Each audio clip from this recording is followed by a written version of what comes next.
கள்ளக்குறிச்சியில் கள்ளச்சாராயம் குடித்து இதுவரை 57 பேர் உயிரிழந்திருப்பதாக தகவல் வெளியானது. மருத்துவமனைகளில் அனுமதிக்கப்பட்டவர்களுக்கும் தீவிர சிகிச்சை அளித்து வரப்படும் நிலையில் சாராய விவகாரம் வெளிநாடுகள் வரை எதிரொலித்துள்ளது. இந்நிலையில் கள்ளக்குறிச்சியில் கல்வராயன் மலையில்தான் கள்ளச்சாராயம் காய்ச்சப்படுவதாக பல்வேறு தரப்பினர் அடுத்தடுத்த குற்றச்சாட்டுகளை அடுக்கி வருகின்றனர். அப்படி என்னதான் இருக்கிறது, என்னத்தான் நடக்கிறது இந்த கல்வராயன் மலையில்? தமிழ்நாட்டின் கள்ளக்குறிச்சி, சேலம், திருவண்ணாமலை ஆகிய 3 மாவட்டங்களை சேர்க்கும் வகையில் உள்ளது கல்வராயன் மலை. ஆனால் கள்ளக்குறிச்சி மாவட்டத்திலேயே இதன் பெரும்பாலான பகுதிகள் உள்ளது.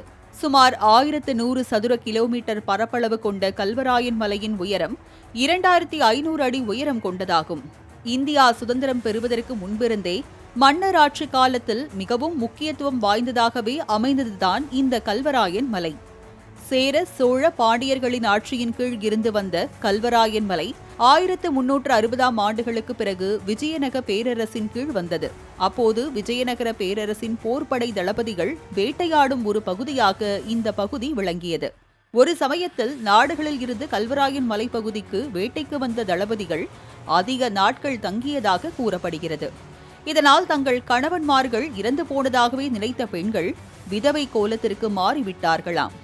இதையடுத்து பல மாதங்கள் கழித்து வீடு திரும்பிய தளபதிகளை நாட்டு மக்கள் சேர்த்துக் கொள்ளவில்லை என கூறப்படுகிறது.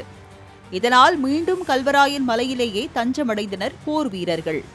அதே நேரம் கல்வராயன் மலையில் ஏற்கனவே தங்கியிருந்த மலையர்கள் எனும் மற்றொரு தரப்பினர் தளபதிகளிடம் போர் புரிந்தனர். இந்த போரில் வெற்றி பெற்ற தளபதிகள் கல்வராயன் மலையை தனதாக்கினர். இதையடுத்து ஆங்கிலேய ஆட்சி காலத்தில் 3 ஐகிர்தாரர்கள் கல்வராயன் மலையை சொந்தம் கொண்டாடினார்களாம். நாடு விடுதலையடைந்த பிறகும் கல்வராயன் மலை ஜாகீர்தாரர் வசமே இருந்ததாகவும், இந்திரா காந்தி ஆட்சிக்கு பிறகு அதாவது 1976ஆம் ஆண்டு கல்வராயன் மலை அரசு வசம் வந்ததாகவும் வரலாற்று ஆய்வாளர்கள் கூறுகின்றனர். தற்போது கள்ளக்குறிச்சி மாவட்டத்தின் கீழ் பெரும்பாலான மலைப்பகுதியில் 170க்கும் மேற்பட்ட கிராமங்கள் இருப்பதாகவும், அதில் 75,000க்கும் மேற்பட்டோர் வசித்து வருவதாகவும் புள்ளி விவரங்கள் கூறுகிறது. மரவள்ளி கிழங்கு அதிகம் பயிரிடப்படும் இந்த பகுதியில் மலைப்பகுதிக்குள் ஒரு சிலர் கள்ளச்சாராயம் காய்ச்சுவதாக கூறப்படுகிறது. நாடு நவீனமயம் ஆனாலும் கூட மலைப்பகுதியில் இன்னும் பழைய நடைமுறைகள் புழக்கத்தில் இருப்பதாகவும் தெரிய வந்துள்ளது. குறிப்பாக கல்வராயன் மலைப்பகுதியில் காய்ச்சப்படும் சாராயத்தை மருந்தாகவே பலரும் பருகி வருவதாக அதிர்ச்சி தகவல்கள் வெளியாகியுள்ளது. சமீபத்தில் கள்ளக்குறிச்சி சம்பவத்தில் கூட பெண்களும் பலியாகினர். மரப்பட்டை, மூலிகை, கடுக்காய் போன்றவற்றை கொண்டு இங்கு தயாரிக்கப்படும் சாராயத்தை மலைசரக்கு என்றுதான் அழைப்பார்களாம். ஆனால் இந்த மலைசரக்கில் அதிகப்படியான தண்ணீரை கலந்து விற்பனை செய்யும் வியாபாரிகள் போதைக்காக மெத்தனாலை கலந்து வருகின்றனர். இந்த மெத்தனால் கலப்பே கள்ளச்சாராய மரணத்திற்கு காரணமாக கூறப்படுகிறது. நாடு விடுதலையானதில் இருந்து மத்திய மாநில அரசுகள் சார்பில் இருந்து அடிப்படை வசதிகள் கிடைக்கவில்லை என அப்பகுதி மக்களின் குற்றச்சாட்டுகள் ஒரு பக்கம் இருந்தாலும், இதுவே பல்வேறு சட்டவிரோத சம்பவங்களுக்கு காரணமாகி விடுகிறது.